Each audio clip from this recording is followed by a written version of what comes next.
Hello everyone, and welcome back to DMG. I had the weirdest dream last night that Dell released a 12-inch gaming laptop in their high-end XPS line, and, well, I know that would never happen. That is just way too ridiculous. They would never release something like the XPS M1210, a 12-inch gaming laptop in the XPS line, complete with NVIDIA graphics and XPS styling. So, yeah, it's real, it's really stupid, and I love it. Let's take a bit of a closer look. But first, of course, a while back, I covered the XPS M1710, the largest and heaviest laptop I have ever held to this day. And this is the same series. It's the XPS M10, where 17 or 12 is the screen size. And it looks so tiny compared to the XPS M1710. It's just adorable. But as always, let's just start off with a quick overview of the ports. Now, this is quite a thick laptop when it comes to the 12-inch class, but honestly, that is for the best. It's not thick by technical limitation, but rather by choice, because at the time, thin laptops like the Latitude E4200 were absolutely possible, and just thickness comparison, the XPS is like 3 times as thick, but this has a soldered CPU and like 4 ports and no optical drive. But the portage on the M1210 is incredible. 2 USB on this side, analog S-video, Wi-Fi on and off switch, a PCMCIA slot and the hard drive, and a 56K modem. On the back, there's just the optional extended battery, which of course I have the extended battery, charger, and 10100 LAN. And the right side is where things get a bit interesting. There's 2 more USB ports, an optical drive, which is a wonderful and uncommon feature on 12-inch laptops, SD card reader, Firewire 400, and VGA. And the front features 2 headphone jacks and a microphone jack, and also this comically large array of media control buttons. The XPS M1710 had the same media control buttons, but the M1210s are actually far larger buttons, despite this laptop being way, way larger. I find them very easy to accidentally hit, but they're easy to find when you want to hit them. Now let's talk about hardware. I mentioned that it has an NVIDIA graphics card, and it indeed does, a GeForce Go 7300. Although not the strongest, it's still an NVIDIA card with its own discrete VRAM, so it doesn't have to steal from the system memory. Speaking of that, system memory is a bit of a weakness here. This is actually a 32-bit system, and that means you're capped to about 3-ish gigabytes, but this has a really weird limit of barely over 3 gigabytes. If you install a 2 gigabyte DIMM and a 1 gigabyte DIMM, you'll get barely over 3 gigabytes. If you install 2 gigabyte sticks of RAM, you'll get still only about barely over 3 gigabytes. You get like 100 megabytes more if you install 4 gigabytes of RAM. So it can only recognize like 3.06 gigabytes of RAM. So that is a bit of a setback, but not uncommon for 32-bit systems. It's also a little limited in CPU department because it uses the much earlier socket M opposed to socket P, where most of the Core 2 Duos are. So you'll be getting first generation Core Duos and Core Solos in this laptop that are on socket M, although there are some 64-bit Core 2 Duos that are compatible with socket M. I am currently running a Core Duo, however. So from the BIOS here, I'm running a 2.16 gigahertz Core Duo, not Core 2 Duo. The Core Duos are 32-bit only, a couple years older, and about like 15 to 20% slower instructions per clock than a Core 2 Duo. So this is about equivalent to like a 1.9, 1.8-ish gigahertz Core 2 Duo in terms of performance. So it's a reasonably good chip for a laptop of this size and age. And memory info, yes, you get 3072, that's 3072 megabytes of system memory if you install 3 gigabytes, and you still only get about like 3.1 gigabytes if you install 4 gigabytes, so it's not even worth it. This is a Centrino platform laptop, but first generation Centrino due to the Core Duo instead of Core 2 Duo processor. So that means you get an Intel 3945 ABG wireless card, which is not 802.11n compatible. Now, it just so happens that my home network is 802.11g compatible, but yours probably isn't, because you probably don't live in 2008.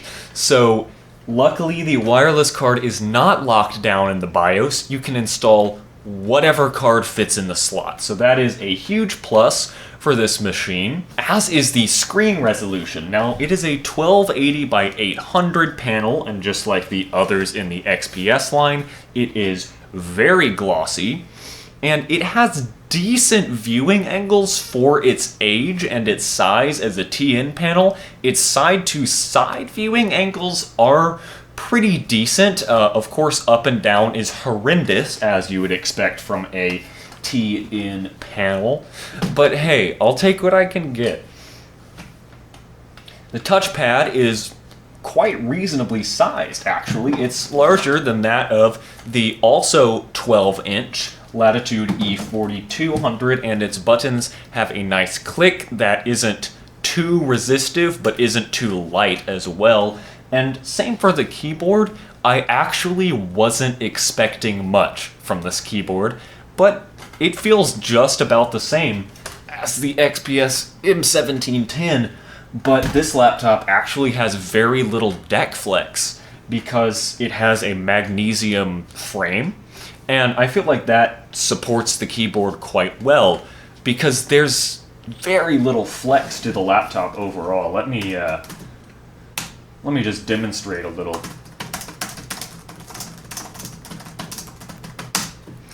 It's a little rattly sounding, but the feel is solid. A bit softer typing experience than I'm used to. The keys, it feels like they don't quite require as much energy to push down as some of the, say, Latitude series, but there's nothing bad about it. It's a good keyboard, what I would expect from a laptop of the age. It also features the Dell Wi-Fi catcher feature, and I actually don't want to bring it too close to the camera because I don't want to dox my neighbors. But if you slide the wireless switch all the way forward in Windows 7, and you have the correct wireless drivers installed, it'll show you a list of all the nearby Wi-Fi networks just from the Dell QuickSet firmware, and, well, that's absolutely excellent. And what's interesting is that this Dell Wi-Fi catcher feature shows networks that aren't shown by the Windows like wireless connection pop-up. So it's showing like 5 hidden networks right now, which is quite odd because you don't see that with Windows. Now, I hate to say this, but the speakers are horrible. They are really, really bad. And that is because they're very thin. They're mounted in the screen. They're mounted right down here. And a thin speaker gives it no room to reverberate. With the M1710, they're mounted on the front bezel, and although then they're covered by your arms when you're typing on the laptop, they have they have all this room in the chassis to reverberate and actually be loud and actually have bass. So, if anything, the M1210 needs a discrete subwoofer, like the M1710 does, to account for the lack of sound these produce. They are not the worst I've heard, but they're far from the best. Let me just give you a taste.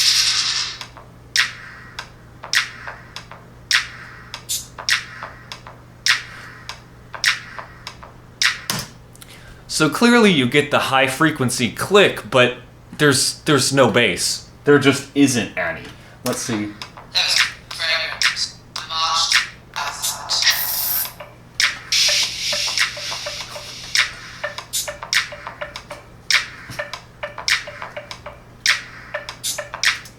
There's just no bass. I use this song for testing because it is all high end and bass. There's literally nothing in between. So it does a great job at showing a speaker's ability to play things almost out of the human hearing range and things that laptop speakers were never meant to play. So, of course, this is not like your typical song. It doesn't have those mid-range frequencies that almost all music does, but that's why I use it. It shows the extremes. Well, this laptop was meant for pretty much one thing, and that one thing is gaming. So let's take a look. I've installed Unreal Tournament 2004. Of course, as usual, we're gonna see how well this GeForce 7300 does, and actually it's kind of surprised me. It's a decent little card, so let's get right into it. Now, I am playing on battery because it doesn't seem to clock the GPU down on battery like big laptops like the XPS M1210 do, because this GPU has a very low wattage, so it genuinely does not need to clock the GPU down. It doesn't consume enough power, to need to be clocked down.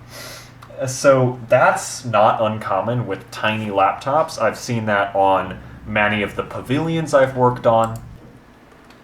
Okay, now this is an onslaught map, and onslaught maps are great for benchmarks because, nice, good job, hit that tree, because they equally stress the CPU and GPU.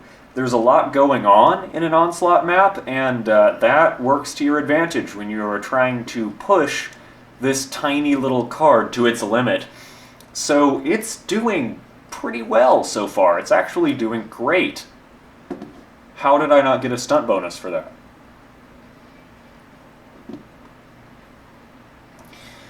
But in an onslaught map, of course, there are a ton of characters on screen, and there are, well, of course, the typical graphical load.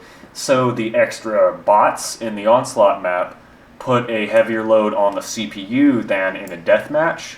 Also, the vehicles do that as well. And it is actually running wonderfully. This is way better performance than you get from an Intel GMA graphics chip of the era. It's running remarkably smoothly. I have not yet seen a single frame dip or lag or stutter or anything along those lines. It's very, very smooth, and this is max settings, max textures, all of that at the native resolution of 1280 by 800. So there was a tiny bit of lag there. There were some particle effects on screen, and there was some lag there. But that's the first lag I've really seen.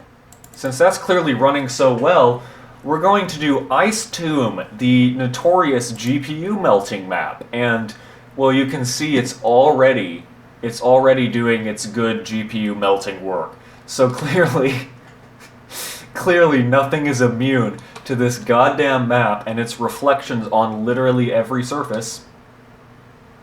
Because that is what happens when you put dynamic reflections on every single map surface. No, Pikachu! Where did you come from? I swear I've seen worse performance from newer graphics cards though. I swear that like newer Intel GMAs, of course, but not only that, I swear I've seen like GeForce 9400s have more lag than this. So it's actually remarkable just how good it is. Whoa. That's some sort of like texture glitch.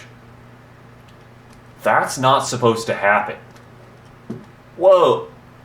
There it goes. Look. It vanished. And now it's here again. Well, I'm glad I caught that on video, just as I'm singing this card's praises. But seriously though, it's genuinely remarkable what a decent job this tiny GeForce card did. I scoffed when I saw GeForce 7300. I thought, wow, that must be the worst graphics card ever created. But oh look, it's doing the glitchy Steam thing. That's not supposed to happen. I've only seen that happen on ATI cards in the past because ATI's drivers are wonky as hell. But for some reason, on some graphics cards, the Steam animation plays at like ridiculous speed, way too fast, and it looks like that. So, what just happened there? I swear like some asset just appeared and then vanished before my eyes. So there's some weirdness happening here. Clearly this is not a flawless gaming experience, but it's the best I've ever seen from a 12-inch laptop, that's for sure. There it is again. Well, that'll be it for the XPS M1210, a concept that seems absolutely ridiculous, but it actually works quite well. The only bad thing about it is the not particularly clear or bassy or loud or anything speakers. The screen is fantastic for its size, the graphics card is surprising in its performance, and, well, it's quite upgradable and has all the ports you could want from such a machine. So, I actually give this, I don't want to say 10 out of 10, so I'll say like a 9.7. It's fantastic at what it does, because it's not really a thing that needs to be done. Who needs a 12-inch gaming laptop? But I feel like I do after using it for a little while. It's so cute, yet it performs so remarkably well. But before I end the video, this did come with the original hard drive that had Windows XP on it, so I'm going to show some quick footage from when I looked on that drive, booted from that drive, because it didn't have a password. But here we go, here's Adam's desktop. I love this XPS background here. So there are a ton of personal files on here, so I will securely erase this hard drive once I'm done filming this. But for now, let's just check this out. So we've got an update manager, some special sauce, wireless control. So this is the software that it would have come with to control the Intel Pro wireless card. We've got an ancient Google Chrome logo, back when the logo looked good. We've got Dell QuickSet, so let's go ahead and open that up. And this was a feature of the XPS M1210 as well. So this is like an extra control panel that offers some awesome configuration options. And there's actually quite a lot that one can change here. There's a nice app here, and I've actually ripped this because I want to use this again. But there's a nice app that just displays your Dell Express service code. And I'm actually really thankful for this, because this helps with my job. Because often I actually need to pull service codes from laptops and like product codes and etc. So this actually helps.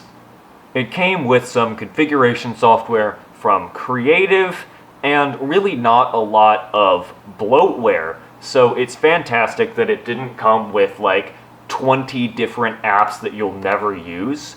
In fact, there's not even a lot to show here because it's all just pretty well optimized. There's not a lot else I can say here. I just thought it might be pretty cute to show this, in its element. This is what it would have looked like if you bought one of these new back in '06.